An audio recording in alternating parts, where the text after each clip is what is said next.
So ಜರ್ಮನಿಯಲ್ಲಿ ಹೇಗೆ left ಲಿಬರಲ್ಗಳಿಗೆ ಹಿನ್ನಡೆ ಆಯಿತು ಅಂತ. ಇದರ ನೀತಿಗಳು ನಮಗೆ ಅನುಕೂಲ ಆಗಲ್ಲ ಅಂತ ಗೊತ್ತಾದಾಗ ಈ ಎಲೆಕ್ಷನ್ ಅಲ್ಲಿ ಅದನ್ನ 3ನೇ ಸ್ಥಾನಕ್ಕೆ ತಳ್ಳಿದ್ದಾರೆ JD ವ್ಯಾನ್ಸ್. ಅದಕ್ಕೋಸ್ಕರ ಮ್ಯೂನಿಕ್ ಸೆಕ್ಯೂರಿಟಿ ಕಾನ್ಫರೆನ್ಸ್ ನಲ್ಲಿ ಜರ್ಮನಿಯನ್ನ ಒಲಾಫ್ ಶೋಲ್ಸ್ ಅನ್ನ ತರಾಟೆಗೆ ತಗೊಂಡಿದ್ರು. It is the engine of European economy. ಅಲ್ಲಿ ಬದಲಾವಣೆ ಆದ್ರೆ ಅದು ಇಡೀ ಯುರೋಪ್ ಅನ್ನ ಬದಲಾಯಿಸ್ತದೆ ಸರ್. ಬುಡದಿಂದಲೇ ಅದನ್ನ ರಾಡಿಕಲಿಸಂನ ದೂರ ಮಾಡುವಂತ ಪ್ರಯತ್ನಗಳು ಜರ್ಮನಿಯಲ್ಲಿ ವ್ಯವಸ್ಥಿತವಾಗಿ ಆಯ್ತಾ ಅಂತ. ಸೋಷಿಯಲಿಸ್ಟ್ ಡೆಮೋಕ್ರೆಟಿಕ್ ಪಾರ್ಟಿ ಇದು ಅಧಿಕಾರಕ್ಕೆ ಬಂತಲ್ಲ, ಅವಾಗ ಮತ್ತೆ ಎಲ್ಲವೂ ಹಾಳಾಗಕ್ಕೆ ಶುರು. ಈ ಫ್ರಾನ್ಸ್ ಜರ್ಮನಿ ಆಯ್ತು, ಆದ್ರೆ ಬ್ರಿಟನ್ ನಲ್ಲಿ ಸ್ಟಾರ್ಮರ್ ಪ್ರೈಮ್ ಮಿನಿಸ್ಟರ್ ಆದ ನಂತರದಲ್ಲಿ ಯಾಕೆ ಅವರು ಇನ್ನು ಏನು ಪಾಠ ಕಲ್ತಾಗ ಕಾಣ್ತಾ ಇಲ್ಲ. ಬ್ರಿಟನ್ ತಾನು ಮಾಡಿದ ತಪ್ಪಿಗೆ ಈಗ ಶಿಕ್ಷೆನ ಅನುಭವಿಸ್ತಾ ಇದೆ. ಭಾರತವನ್ನು ಒಡೆದು ಪಾಕಿಸ್ತಾನವನ್ನು ಸೃಷ್ಟಿ ಮಾಡಿದ್ದು ನಾವೆಲ್ಲ ತಿಳ್ಕೊಂಡ ರೀತಿ ಅದರ ಪೂರ್ತಿ ಒಂದು ಬ್ಲೇಮ್ ಅನ್ನ ನಾವು ಮುಸ್ಲಿಂ ಲೀಗ್ ಮೇಲೆ ಹಾಕೋದಕ್ಕಾಗೋದಿಲ್ಲ. ಬ್ರಿಟನ್ನಿಗೆ ಯಾವ ಮಟ್ಟಕ್ಕೆ ನರಸತ್ತ ದೇಶ ಆಗಿದೆ ಅಂತ ಹೇಳಿದ್ರೆ ಆ ಗ್ರೂಮಿಂಗ್ ಗ್ಯಾಂಗ್ಸ್ ಅನ್ನ ಹತ್ತಿಕ್ಕಬೇಕು ಅಂತ ಇನ್ನೂ ಯೋಚನೆ ಮಾಡ್ತಾ ಇಲ್ಲ. ಜರ್ಮನಿಯ ಚುನಾವಣೆಯ ಇತ್ತೀಚಿನ ಫಲಿತಾಂಶ ಇದನ್ನ ತೋರಿಸುತ್ತೆ ಅಂತ ಅನಿಸುತ್ತೆ. ಅಲ್ಲಿ ಲೆಫ್ಟ್ ಲಿಬರಲ್ಗಳಿಗೆ ಆಗಿರುವಂತಹ ಸೋಲು ಮತ್ತು ರೈಟಿಸ್ಟ್ಗಳಿಗೆ ಅಥವಾ ಕನ್ಸರ್ವೇಟಿವ್ಸ್ಗಳಿಗೆ ಮತ್ತು ಕ್ರಿಶ್ಚಿಯನ್ ಡೆಮಾಕ್ರೆಟಿಕ್ ಪಾರ್ಟಿ ಅಂತೆಲ್ಲ ಯಾವುದೋ ಒಂದು ಇದೆ, ಇವುಗಳು ಸ್ವಲ್ಪ ಮುನ್ನಡೆ ಸಾಧಿಸಿದೆ ಅಂತ ಇತ್ತೀಚಿನ ವರದಿಗಳು ಬಂದಿವೆ ಜರ್ಮನಿಯಲ್ಲಿ. ಸೊ ಜರ್ಮನಿಯಲ್ಲಿ ಹೇಗೆ ಲೆಫ್ಟ್ ಲಿಬರಲ್ಗಳಿಗೆ ಹಿನ್ನಡೆ ಆಯಿತು ಅಂತ. ಆಕ್ಚುಲಿ ನಾನು ಅವಾಗ ಹೇಳಿದ ರೀತಿ ಈ ಒಂದು ಈ ಸೋಕಾಲ್ಡ್ ಲೆಫ್ಟ್ ಲಿಬರಲ್ಸ್ ಅಂದ್ರೆ ಈ green party, socialist democratic party ಇವರೆಲ್ಲ ಸೇರ್ಕೊಂಡು ಮಾಡಿದ್ದಂತ ಒಂದು ಹಿಂದೆ ಪ್ರಭಾವಿಸಿದಂತ ಒಂದು ಥಿಂಕಿಂಗ್ ಇದೆ ಜರ್ಮನಿಯಲ್ಲಿ. ನಾವು ಮುಸ್ಲಿಮರಿಗೆ ಅಂದ್ರೆ ವಲಸಿಗರಿಗೆ ಅವಕಾಶ ಮಾಡಿಕೊಡ್ಬೇಕು ಅನ್ನೋದು, ಅದರಿಂದ ಆದ ಒಂದು ಅನಾಹುತವನ್ನ 2015 ನಲ್ಲಿ ಜರ್ಮನ್ರು ಅರ್ಥ ಮಾಡ್ಕೊಂಡ್ರು. ಕೆಲವು ಜರ್ಮನ್ ನಗರಗಳಲ್ಲಿ ದೊಡ್ಡ ದೊಡ್ಡ ಸಂಖ್ಯೆಯಲ್ಲಿ ಜರ್ಮನ್ರು ಈ ಮುಸ್ಲಿಮರ ಒಂದು ವರ್ತನೆ ವಿರುದ್ಧ ಪ್ರದರ್ಶನ ಮಾಡಿದ್ರು. ನಾನು ನೆನಪಿದೆ ನನಗೆ, ಐ ಥಿಂಕ್ ಲೇಟ್ 2015 ನಲ್ಲಿ ನಾನೇ ಈ ಬಗ್ಗೆ ದೊಡ್ಡದಾಗಿ ವಿವರವಾದ ಲೇಖನವನ್ನ ನಾನು ಬರೆದಿದ್ದೆ, ಆಯ್ತಾ. ಸೊ ಅವಾಗ ಅದು ಅರ್ಥ ಮಾಡ್ಕೊಂಡ್ರು. ಆದ್ರೂ ಸಹ ಅವ್ರ ಪೊಲಿಟಿಕಲ್ ಪವರ್ ಅವ್ರಿಗೆ ಬರೋದು ಸ್ವಲ್ಪ ನಿಧಾನ ಆಯ್ತು. ದೆನ್ ಈಗ ಒಲಾಫ್ ಶೋಲ್ಸ್ ಅವರ ಇದು ಸೋಷಿಯಲಿಸ್ಟ್ ಡೆಮಾಕ್ರೆಟಿಕ್ ಪಾರ್ಟಿ ಅದು ಈ ಒಂದು ಇವ್ರನ್ನೆಲ್ಲ ಒಂಥರ ಹಿಂದಕ್ಕೆ ತಳ್ಳಿ ಕೆಲವು ವರ್ಷಗಳು ತಾನೇ ಮುನ್ನಡೆ ಸಾಧಿಸ್ಕೊಡ್ತು. ಆದ್ರೆ ಕೊನೆಗೂ ಈ ಜರ್ಮನ್ ಜನತೆಗೆ ಈ ಐ ಮೀನ್ ಒಲಾಫ್ ಶೋಲ್ಸ್ ಮತ್ತೆ ಅವರ ಕೊಯಲಿಷನ್ ಗವರ್ನಮೆಂಟ್ ಇದರ ನೀತಿಗಳು ನಮಗೆ ಅನುಕೂಲ ಆಗಲ್ಲ ಅಂತ ಗೊತ್ತಾದಾಗ ಅವರು ಈಗ ಈ ಎಲೆಕ್ಷನ್ ಅಲ್ಲಿ ಸೋಷಿಯಲಿಸ್ಟ್ ಡೆಮೋಕ್ರೆಟಿಕ್ ಪಾರ್ಟಿ SDP ಅದನ್ನ 3ನೇ ಸ್ಥಾನಕ್ಕೆ ತಳ್ಳಿದ್ದಾರೆ. ಅದರ ವಿಷಯ ಏನಂತ ಹೇಳಿದ್ರೆ ಅದರರ್ಥ ಉಳಿದವ್ರಿಗೂ ಸಹ ಯಾವುದೊಂದು ಸಿಂಗಲ್ ಲಾರ್ಜೆಸ್ಟ್ ಪಾರ್ಟಿ ಬಂದಿಲ್ಲ. 630 ಸೀಟ್ಸ್ ಇದೆ ಜರ್ಮನ್ ಪಾರ್ಟಿ. ಇದರಲ್ಲಿ ಅಲ್ಲಿ ಏನಾಗಿದೆ ಆಕ್ಚುಲಿ, ಓಕೆ ಒಂದು ಮೆಜಾರಿಟಿ ಬೇಕು, ಚಾನ್ಸಲರ್ ಯಾರಾಗಬೇಕು ಅನ್ನೋದಕ್ಕೆ 316 ನಂಬರ್ಸ್ ಬೇಕಾಗ್ತದೆ. ಇವ್ರಿಗೆ ಎಂತದ್ದು ಫ್ರೆಡ್ರಿಕ್ ಮರ್ಜ್ ಅವರ ಕ್ರಿಶ್ಚಿಯನ್ ಡೆಮೋಕ್ರೆಟಿಕ್ ಪಾರ್ಟಿಗೆ 208 ಸೀಟ್ ಬಂದಿದೆ. ಮತ್ತೆ AFD 3 ವರ್ಷ ಆಗಿದೆ. ಫಾರ್ ರೈಟಿಸ್ಟ್ ಪಾರ್ಟಿ AFD ಅದರದ್ದು ಅಲಿಸ್ ವೆಡ್ಲ್ ಅವರ ಪಾರ್ಟಿಗೆ 151 ಸ್ಥಾನಗಳು ಬಂದಿದೆ. ಅಧಿಕಾರದಲ್ಲಿ ಇದ್ದಂತ ಇನ್ನು ಇರುವಂತ ಒಲಾಫ್ ಶೋಲ್ಸ್ ಅವರ ಸೋಷಿಯಲಿಸ್ಟ್ ಡೆಮೋಕ್ರೆಟಿಕ್ ಪಾರ್ಟಿಗೆ ಬರೀ 121 ಬಂದಿದೆ. ಹೀಗಾಗಿ ಏನಾಗಿದೆ, ಆ ಒಂದು ಚಾನ್ಸಲರ್ಗಾಗಿ ಸಂಸತ್ತಿನಲ್ಲೇ ಪಾರ್ಲಿಮೆಂಟ್ ನಲ್ಲಿ ಎಲೆಕ್ಷನ್ ನಡೆದಾಗ ಈ AFD ಮತ್ತೆ CDP ಇವು ಎರಡೂ ಸಹ ಒಟ್ಟಾಗಿ ವೋಟ್ ಹಾಕೊಂಡ್ರೆ ಈ ಒಂದು ಫ್ರೆಡ್ರಿಕ್ ಮರ್ಜ್ ಅವರು ಚಾನ್ಸಲರ್ ಆಗ್ತಾರೆ. ಇವರ ಪಕ್ಷ ಇದೆಯಲ್ಲ ಅದು ಇದು ರೈಟ್ ಆಫ್ ದ ಸೆಂಟರ್ ಅಂದ್ರೆ ಅದು ಪೂರ್ತಿ ರೈಟಿಸ್ಟ್ ಅಲ್ಲ, ಸೆಂಟರ್ ಇಂದ ರೈಟ್ಗೆ ಮಧ್ಯದಲ್ಲಿದೆ, ಅಂದ್ರೆ ಲೆಫ್ಟ್ ಕಡೆಗಿಲ್ಲ, ಆಯ್ತಾ. ಸೊ ಮತ್ತೆ AFD ಅಂತ completely totally rightist party. Rightist ಅವರು ಹೇಳ್ತಾ ಇದ್ದಾರೆ ಆಕ್ಚುಲಿ ಎಂತದ್ದು ಅಲಿಸ್ ವೆಡ್ಲ್ ಅವರು ವಲಸೆಯನ್ನ ನಿಲ್ಲಿಸ್ತೀನಿ, ಮತ್ತೆ ಯುಕ್ರೇನ್ಗೋಸ್ಕರ ನಾವ್ಯಾಕೆ ಸಫರ್ ಆಗ್ಬೇಕು, ಅದರಿಂದ ರಷ್ಯಾದಿಂದ ನಾವು ಆಯಿಲ್ ಮತ್ತೆ ಗ್ಯಾಸ್ ಸಪ್ಲೈ ಇಂಪೋರ್ಟ್ ಮಾಡಿ ನಿಲ್ಲಿಸ್ಬಿಟ್ವಿ, ನಮ್ಮ ಇಕಾನಮಿ ಎಷ್ಟು ಸಫರ್ ಆಯ್ತು ಅದರಿಂದ. ಇನ್ಯಾರ ಯುಕ್ರೇನಿನ ತರಲೆ ವಿದೂಷಕ ಪ್ರೆಸಿಡೆಂಟ್ಗೋಸ್ಕರ ನಾವೇಕ್ ಇಷ್ಟೆಲ್ಲ ಮಾಡ್ಬೇಕು. ನಾನು ಅಧಿಕಾರಕ್ಕೆ ಬಂದ್ರೆ ಅಥವಾ ಅಧಿಕಾರದಲ್ಲಿ ಒಂದ್ ಸ್ವಲ್ಪ ಸ್ಥಾನ ಸಿಕ್ಕಿದ್ರೆ ನನಗೆ ನಾನು ಮಾಸ್ಕೋಗೆ ಹೋಗ್ತೀನಿ, ಪೂತಿನ್ ಜೊತೆ ಮಾತಾಡ್ತೀನಿ, ಮತ್ತೆ ಎಲ್ಲವನ್ನೂ ಪುನಃ ಶುರು ಮಾಡ್ತೀನಿ ಅಂತೆಲ್ಲ ಹೇಳಿದ್ರಿಂದ ಇದೇ ಒಲಾಫ್ ಶೋಲ್ಸ್ ಅವರ ಪಾರ್ಟಿನ AfD ಚುನಾವಣೆಯಿಂದನೇ ಬ್ಯಾನ್ ಮಾಡೋದಕ್ಕೆ ಪ್ರಯತ್ನ ಪಟ್ಟಿದ್ರು. 2 ವಾರದ ಹಿಂದೆ American vice president JD Vance ಅದಕ್ಕೋಸ್ಕರ ಆ ಮ್ಯೂನಿಕ್ ಸೆಕ್ಯೂರಿಟಿ ಕಾನ್ಫರೆನ್ಸ್ ನಲ್ಲಿ ಜರ್ಮನಿಯನ್ನ ಒಲಾಫ್ ಶೋಲ್ಸ್ ಅನ್ನ ತರಾಟೆಗೆ ತಗೊಂಡಿದ್ರು. ನಿಮಗೆ ನೆನಪಿರ್ಬೋದು, ನೀವೆಲ್ಲ ನಮ್ಮ ಶ್ರೋತೃಗಳು ಅದನ್ನೆಲ್ಲ ನೋಡಿರ್ಬೇಕು. ಆಗ ಒಲಾಫ್ ಶೋಲ್ಸ್ ತಮ್ಮನ್ನ ಡೆಸ್ಪರೇಟ್ ಪ್ರಯತ್ನ ಮಾಡಿದ್ರು ತಮ್ಮನ್ನ ಡಿಫೆಂಡ್ ಮಾಡ್ಕೊಳ್ಳೋದಕ್ಕೆ. ಆ ಪ್ರಯತ್ನವನ್ನು ಮೀರಿ ಈಗ ಅವರ ಪಕ್ಷ 3ನೇ ಸ್ಥಾನಕ್ಕೆ ಹೋಗಿದೆ. ಸರ್ಕಾರ ಮಾಡೋದಿಲ್ಲ.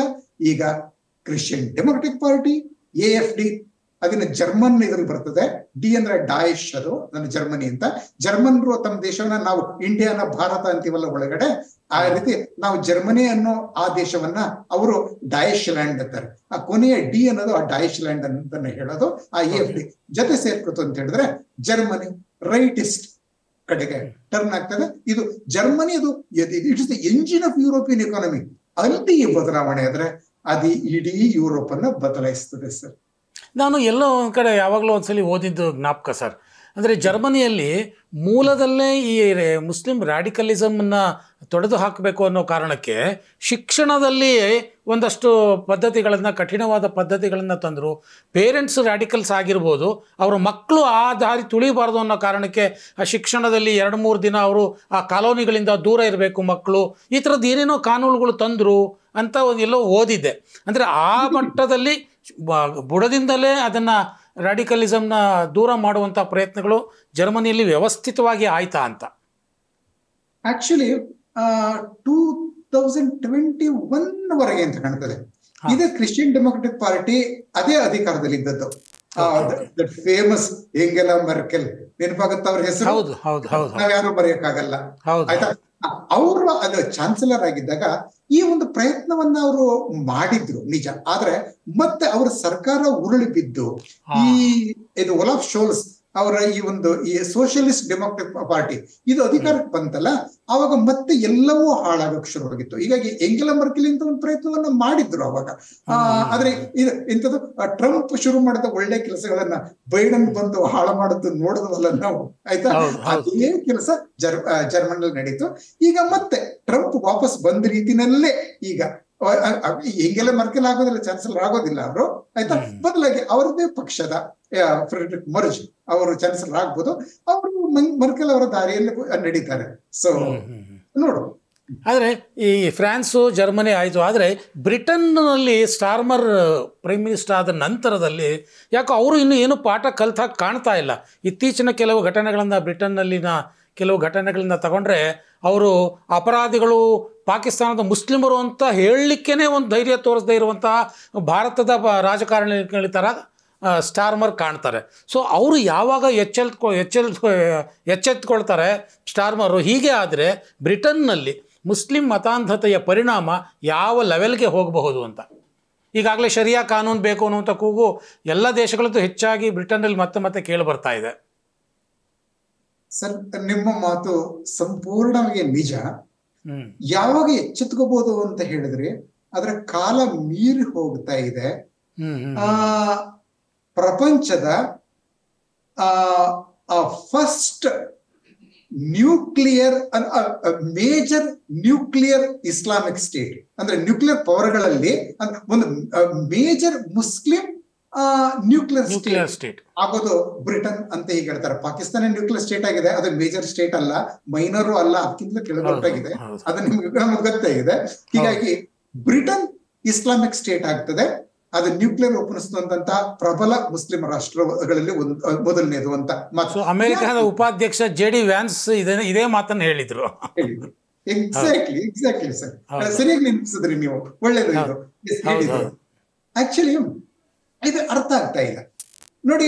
ಬ್ರಿಟನ್ ತಾನು ಮಾಡಿದ ತಪ್ಪಿಗೆ ಈಗ ಶಿಕ್ಷೆನ ಅನುಭವಿಸ್ತಾ ಇದೆ. ಆದ್ರೆ ಅದು ಆ ಶಿಕ್ಷೆ ಅದು ಪಾಠ ಕಲಿತದ ಅನ್ನೋದನ್ನ ಬರೋದಕ್ಕೆ ಮೊದಲ ಶಿಕ್ಷೆ ಯಾಕೆ ಅಂತ ಹೇಳು ನೋಡಿ. ಭಾರತವನ್ನ ಒಡೆದು ಪಾಕಿಸ್ತಾನವನ್ನು ಸೃಷ್ಟಿ ಮಾಡಿದ್ದು ನಾವೆಲ್ಲ ತಿಳ್ಕೊಂಡ ರೀತಿ ಅದರ ಪೂರ್ತಿ ಒಂದು ಬ್ಲೇಮ್ ಅನ್ನ ನಾವು ಮುಸ್ಲಿಂ ಲೀಗ್ ಮೇಲೆ ಹಾಕೋದಕ್ಕಾಗೋದಿಲ್ಲ, ಆಯ್ತಾ? ಮುಸ್ಲಿಂ ಲೀಗ್ ಸೃಷ್ಟಿಯಾದದ್ದು ಆಗಷ್ಟೇ ಸಾಕ್ಷರರಾಗಿದ್ದಂತ ಉತ್ತರ ಭಾರತದ ಮುಸ್ಲಿಂ ಯುವಕರಿಗೆ ಬ್ರಿಟಿಷ್ ಇಂಡಿಯಾದ ಬ್ಯೂರೋಕ್ರಸಿನಲ್ಲಿ ಮೀಸಲಾತಿ ಬೇಕು ಅಂತ ಕೇಳಿಕೊಂಡು ಅದಕ್ಕೆ ಬ್ರಿಟಿಷ್ ಗವರ್ನಮೆಂಟ್ ಹೇಳಿದ್ರು, ನಿಮಗೆ ಹಿಂದೂಗಳ ಮಧ್ಯದಲ್ಲಿ ನಿಂತುಕೊಂಡು ಯಾಕೆ ನೀವು ಮೀಸಲಾತಿ ಕೇಳ್ತೀರಿ ರಿಸರ್ವೇಶನ್ ಅನ್ನ. ಅದೇ ಶಿಮ್ಲಾ ಡೆಪ್ಯುಟೇಷನ್ 1906 ಅಲ್ಲಿ ಅದನ್ನೇ ಕೇಳಿದ್ದು. ವೈಸ್ರಾಯ್ ಐ ಥಿಂಕ್ ಮಿಂಟೋ ಅಂತ ಕಾಣ್ತದೆ ಅವ್ರ ಮುಂದೆ ಹೋಗಿ.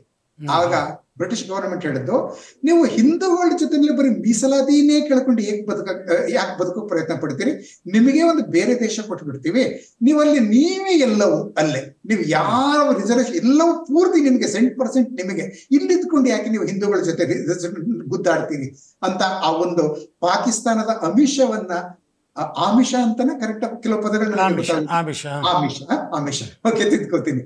ಆಮಿಷವನ್ನ ಈ ಮುಸ್ಲಿಂ ಅಂದ್ರೆ ಶಿಮ್ಲಾ ಡೆಪ್ಯುಟೇಷನ್ ನ ನಾಯಕರಲ್ಲಿ ಅಂದ್ರೆ ಮುಸ್ಲಿಂ ನವಶಾಕ್ಷರ ಮುಸ್ಲಿಂ ನಾಯಕರಲ್ಲಿ ಉಂಟು ಮಾಡಿ ಅವರು ಭಾರತದ ವಿಭಜನೆಗೆ ಡಿಮ್ಯಾಂಡ್ ಮಾಡೋ ರೀತಿ ಮಾಡಿದ್ದು ಈ ಬ್ರಿಟಿಷ್ ಗವರ್ನಮೆಂಟ್. ಸೊ ಪಾಕಿಸ್ತಾನದ ಸೃಷ್ಟಿಗೆ ಕಾರಣ ಬ್ರಿಟನ್.